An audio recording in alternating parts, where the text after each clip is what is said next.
Hello everyone, আমি সুমনা চলে এসেছি কাশ্মীর ভ্রমণের পার্ট 2 ব্লগ নিয়ে। তো আজকের যাত্রা আমাদের জম্মু থেকে পেহেলগাঁওতে।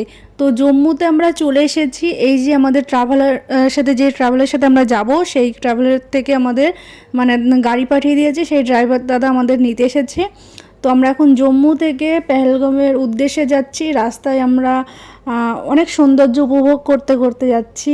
আর প্রথম আমরা পাহাড় দেখছি, তার ফিলিংসটা আলাদাই আছে। এই যে যেতে যেতে যে দূরে পাহাড়ের চূড়া দেখতে পাচ্ছি, এখন আমরা বরফের দেখা পাইনি, তবুও এটা আলাদাই শান্তি লাগছে। আর পাহাড়ের পাশ থেকে যাচ্ছি, ক্যামেরার মধ্যে তোমাদের কতটা সুন্দর লাগছে আমি বলে বোঝাতে পারবো না, কিন্তু সামনে থেকে দেখলে দারুণ লাগছে। আর সেই মাসটা ছিল ফেব্রুয়ারি মাস, মানে একদম শীতকালে আমরা গেছিলাম। তো এই এই পাহাড়ের আঁকাবাঁকা রাস্তার ভিতর থেকে যখন এখন আমরা যেতে যেতে একটু মাঝ রাস্তায় ব্রেকফাস্ট করতে নেমেছি। আর সামনে পুরো জান্নাত দেখা যায়, এই দিকটাও কিছুটা দেখা যাচ্ছে। এখন আমরা একটু ব্রেকফাস্ট করতে নামলাম। আর এখন দেখি সামনে এই বড়, কি দারুণ না বলো, মানে ওই যে দেখা যাচ্ছে বরফের চূড়া। আর এই সাইডটা আছে, সামনে গিয়ে তোমাদের আরো ভালো ভালো ভিডিও দেবো।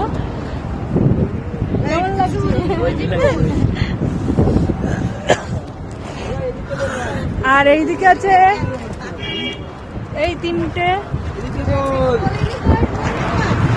সকালের খাওয়া দাওয়া কমপ্লিট করার পর তারপর ওখান থেকে আমরা বেরিয়ে পড়লাম।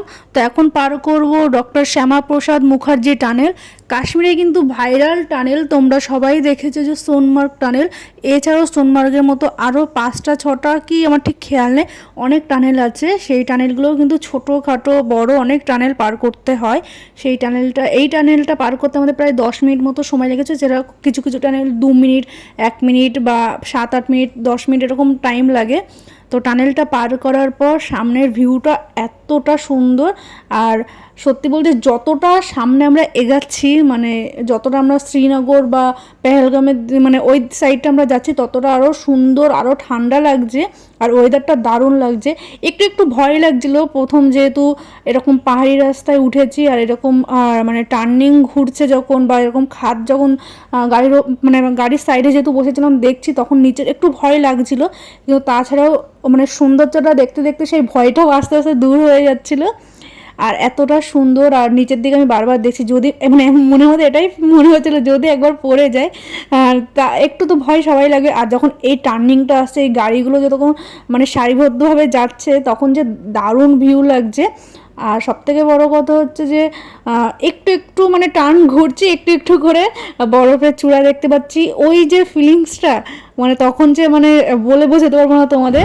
আর রাস্তায় যেতে যেতে যে এত সুন্দর একটা ভিউ দেখতে পাচ্ছি, মানে এই যে অনেকটা কাছে মনে হচ্ছে যে বরফের কাছে চলে এসেছি। এছাড়াও আমরা আরও সুন্দর মানে দৃশ্য দেখেছি, কিন্তু এইটা দেখে মনে হচ্ছে যে না, বেশ মানে চোখে একটা আলাদা শান্তি। বারবার মনে হচ্ছে যদি একটু ছুতে পারতাম। তোমাদের ড্রাইভার দাদা বারবার বলছিল আগে আগে দেখো কি আছে, এর থেকেও ভালো তোমরা ভিউ পাবে। কিন্তু এই যে সামনে চোখের সামনে এতটা সুন্দর যখন দৃশ্য দেখছি, তখন দারুণ ফিলিংস লাগছে। মানে মনে হচ্ছে একটু যদি বরফটা ছুতে পারতাম। যত সামনে এগাচ্ছি ততই যেন আমাদের বরফ দেখার কৌতূহলটা আরও বেড়ে যাচ্ছে। 2 দিনের ট্রেনে যাত্রা করার পর আমাদের শরীর প্রায় অনেকটাই ক্লান্ত সবার। তো ওই ড্রাইভার দাদা বললো আজকে কোনো তোমাদের ঘোরাবো না, আমি যেতে যেতে সাইট সিন যেটুকু হয় সেটা তোমাদের দেখাবো। আসার পর এই যে অ্যাপেল গার্ডেন, এখন শীতের সময় গাছে কোনো আপেল নেই। আসো আসো, কি ঠান্ডা।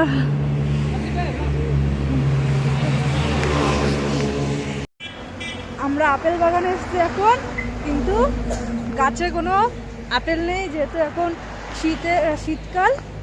এইসব আপেল গাছ। হ্যাঁ, আর একটা জিনিস আছে, ফলস আপেল আছে। আপেল আছে কিন্তু ফলস আপেল আছে। আপেল প্লাস্টিক, এই যে ফলস আপেল।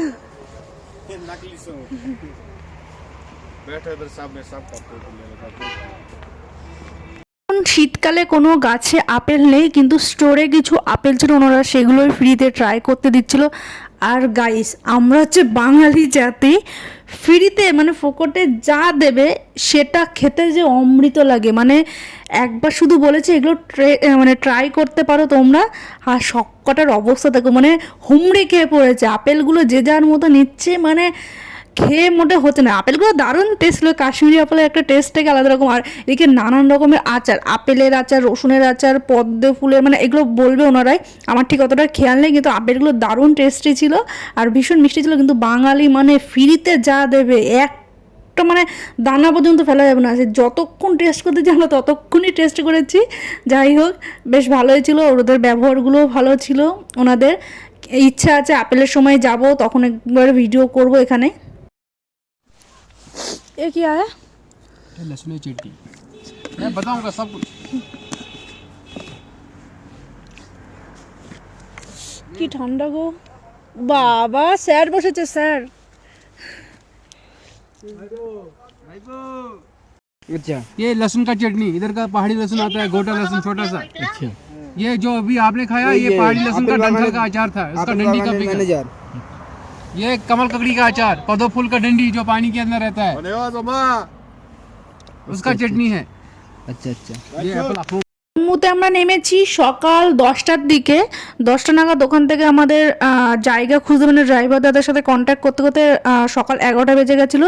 তারপরে ওখান থেকে আমরা একটু রাস্তায় থেমেছি অনেকটা, মানে পেহেলগামতে আজকে যেহেতু আমরা হোটেলে থাকবো, এটুকু আমাদের যাত্রা ছিল। তো ওখানে পৌঁছাতে পৌঁছাতে আমাদের অলরেডি বিকাল 5:30 বেজে গেছে আপেল বাগান থেকে বেরিয়ে। তারপরে আমরা অবশেষে পেহেলগামে আমরা পৌঁছালাম, মানে আপেল বাগানটা পার করে। এখন আজকে আমাদের হোটেলেই আমরা স্টে করবো, আজকে আর কোথাও বেরাবো না, যেহেতু পুরো সন্ধ্যা হয়ে গেছে। আর দেখতে পাচ্ছ যে কেমন কুয়াশা। চলে এসছি আমাদের হোটেলে, এই যে হোটেল। ভাই আমাদের যেন হোটেলে ব্যালকনি থাকে এই সামনে, নাহলে ভাই খুব খারাপ হয়ে যাবে বলে হোটেল वाले को बोल देना। চলে এসছি আমাদের হোটেল কি, হোটেল কি শ্রীচান, এই আমাদের হোটেল। আর এই দিকে পাহাড়। ও মাই গড, রাস্তাটা একটু ভালো করতে পারে। এখন আমরা হোটেলে আছি রুম সিলেক্ট করতে, হোটেল তো বুক ছিলই।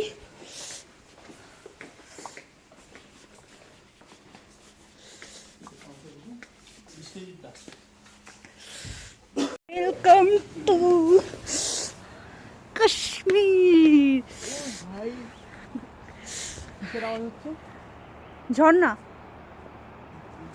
এইটা আমাদের হোটেল আর এইদিকে পাহাড়। পাহাড় নিচে, এটা কি, এটা নদী তো রে। আমরা কতটা উঁচুতে, ওই নিচে কত হোটেল আর আমরা কতটা উঁচুতে। আমারও ভাই ওই ব্যালকনিটাই দরকার। এটা আমাদের রুম। তো এই যে বেড, বেডের পাশে এই যে টেবিল আছে, দুটো চেয়ার আছে, এখানে মেনু কার্ড আছে হোটেলের, রাত্রে আমরা ভিতর থেকে অর্ডার দিয়ে খেতে পারবো। এখানে একটা ল্যান্ডলাইন আছে, এখান থেকে কিছু স্ন্যাক্স অর্ডার করতে পারবো। আর এই যে টিভি আছে, এটা রুম হিটার আছে, একটা ইলেকট্রিক কেটলি আছে, এখানে সুগার দিয়েছে, চা দিয়েছে, এখানে দুধ দিয়েছে, এদিকে কফি আছে, এদিকে একটা মিরর আছে, বড় একটা ওয়ার্ড্রব আছে। আর সব থেকে পছন্দ হয়েছে যে বাথরুমটা কতটা সুন্দর, ক্লিন, ভীষণ সুন্দর আর ফ্রেশ। আর রুমটা বেশ ফ্রেশ। আর সব থেকে মোস্ট, মানে আমাদের সব থেকে পছন্দের জন্য যে রুমটা আমাদের নেওয়া, রুম থেকে বেরিয়েই ব্যালকনি। সকালবেলা তোমাদের ভিউটা দেখাবো। এই যে দূরে ওই পাহাড় আছে, আর ওইদিকে নিচে আমরা অনেকটা উঁচুতে আছি, নিচে অনেক হোটেল আছে। আর ওই যে নিচে থেকে গঙ্গা বয়ে যাচ্ছে, মানে গঙ্গা না সরি, কোনো একটা নদী বয়ে যাচ্ছে, নদীটার নাম আমি জানি না। এই যে আমাদের রুমের এখানে একটা ব্যালকনি আছে, দারুণ সুন্দর। এখন আমরা রাতে ডিনার করতে হবো। আর কি ঠান্ডা, এখন -1 ডিগ্রি।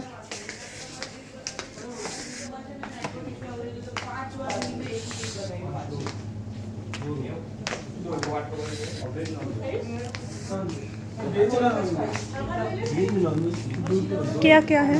हाँ नॉन वेज है, बाकी स्वीट है, ये पनीर है, इसमें चिकन कहाँ मिलेगा? এই তো मटर पनीर क्या है?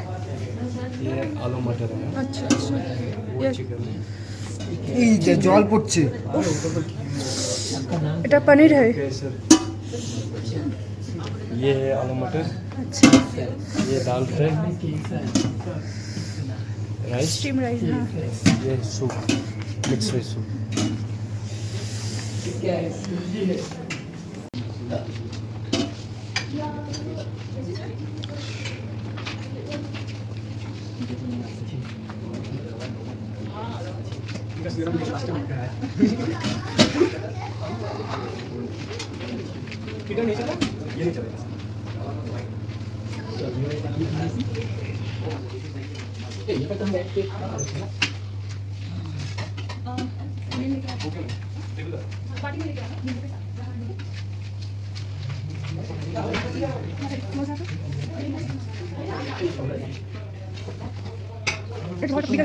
তো হরে কিতনা কলো এই দেখো দেখো দেখো এই দেখো হাড় থেকে নিচে দেখো আর আছে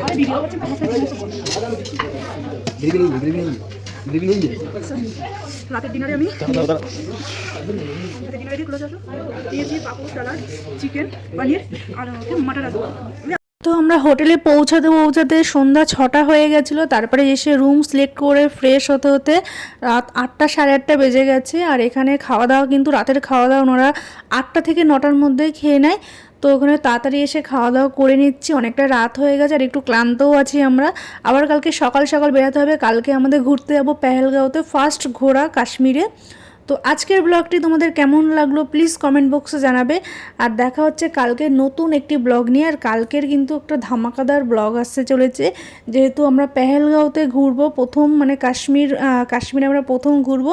তো ড্রাইভার দাদা বলে গেছে যে কালকে আমরা বরফ দেখা পাবো, মানে বরফটা পেতে পারি দেখা। পেহেলগাঁওতে নাকি ভীষণ বরফ পড়েছে এই 2-3 দিনের মধ্যে। তো ওই দাদা বললো যে সকাল সকাল রেডি হয়ে নাও, আর দেখা হচ্ছে কালকে। আর হ্যাঁ, ভিডিওটি ভালো লেগে থাকলে প্লিজ লাইক কমেন্ট সাবস্ক্রাইব এবং শেয়ার করতে বলবেন না। Tata guys.